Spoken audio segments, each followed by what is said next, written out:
인카금융서비스 2025년 재무 분석을 시작하겠습니다. 이 분석은 금감원 다트에 공시된 사업보고서를 기준으로 재무 정보를 분석하며 공시외 정보는 참고하지 않습니다. 오늘 분석은 먼저 기업 개요를 살펴보고 이어서 2025년 재무 성과, 내외부 요인, 그리고 마지막으로 주요 관찰 지표 순으로 진행하겠습니다. 먼저 기업 개요부터 살펴보겠습니다. 인카금융서비스는 독립보험 대리점, 흔히 GA라고 불리는 사업을 영위하는 기업입니다. 여러 생명보험사와 손해보험사들과 제휴를 맺고 이 회사들의 다양한 보험 상품을 소비자에게 연결해주는 역할을 하고 있습니다. 다음으로 2025년의 주요 재무 성과를 살펴보겠습니다. 2025년 연간 매출액은 1조 218억 원을 기록했습니다. 창사 이래 처음으로 매출 1조 원을 넘어선 것입니다. 손익계산서의 주요 항목들을 좀 더 자세히 보겠습니다. 먼저 매출액은 전기 대비 23% 증가하며 전체적인 성장을 이끌었고요. 이에 따라 영업이익은 948억 원, 당기순이익은 710억 원으로 각각 10%와 15%씩 증가한 것으로 집계됐습니다. 이러한 외형 성장은 재무상태표에서도 확인할 수 있습니다. 2025년 말 기준으로 총 자산은 1조 14억 원, 총 부채는 7,870억 원, 그리고 자본 총계는 2,144억 원으로 전반적인 기업 규모가 확대된 모습입니다. 다만 회계상 이익과 실제 현금 흐름 사이에는 다소 차이가 나타났습니다. 당기순이익은 710억 원으로 늘어난 반면 영업활동으로 창출된 현금 흐름은 562억 원으로 전기보다 25% 감소한 것으로 확인됐는데요.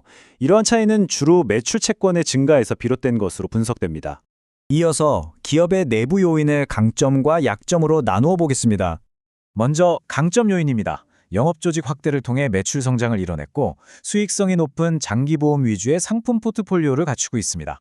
또 적극적인 주주환원 정책을 실행했으며 총 차입금 규모는 줄어든 점이 긍정적 요인으로 꼽힙니다. 특히 주주 환원 정책의 일환으로 2025년 결산 현금 배당으로 총 181억 원을 지급했는데 이는 전기보다 증가한 규모입니다. 반면 약점도 존재합니다.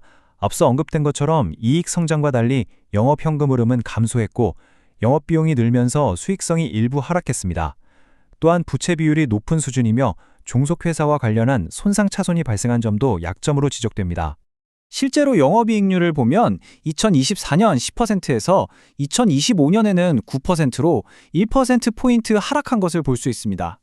이는 영업 확장 과정에서 지급 수수료와 같은 판매 관리비가 매출액 증가율보다 더 큰 폭으로 상승한 데 따른 결과로 풀이됩니다. 다음으로 기업 외부의 환경 요인, 즉 기회와 위협 요인에 대해 알아보겠습니다. 기회 요인부터 살펴보면 비대면 플랫폼에 대한 투자와 AI 기술 도입을 추진하고 있다는 점을 들 수 있습니다. 또한 인수합병을 통해 새로운 영업 채널을 확보하고 대출 중개업과 같은 신사업으로 영역을 다각화하는 움직임도 포착됩니다. 위협 요인으로는 GA 사업의 구조적 특징인 수수료 환수 위험이 상존하고 판매 수수료와 관련된 소송이 진행 중인 점은 법적 불확실성으로 작용합니다. 이와 더불어 단기 차입금 비중이 높고 업계 경쟁이 심화되면서 수익성에 압박을 받을 가능성도 제기됩니다. 차입금 구조를 구체적으로 보면 총 차입금 408억 원 가운데 1년 안에 상환해야 하는 단기성 차입금이 354억 원에 달합니다. 이는 전체 차입금의 87%에 해당하는 비중입니다. 마지막으로 앞으로의 흐름을 파악하기 위해 주목해야 할 주요 지표들을 정리해 보겠습니다. 첫 번째 핵심 지표는 단연 영업활동 현금 흐름입니다.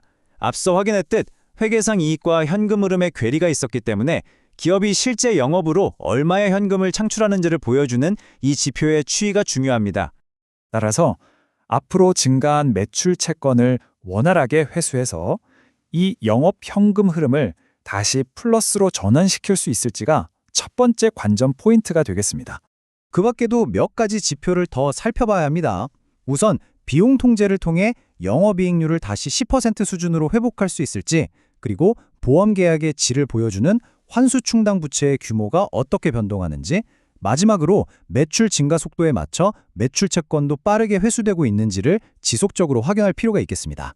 결론적으로 인카금융서비스의 2025년은 매출 1조 원 돌파라는 외형 성장을 이뤄냈지만 동시에 운영 효율성과 현금 창출 능력 측면에서는 앞으로의 과제를 남긴 한 해였다고 정리할 수 있습니다.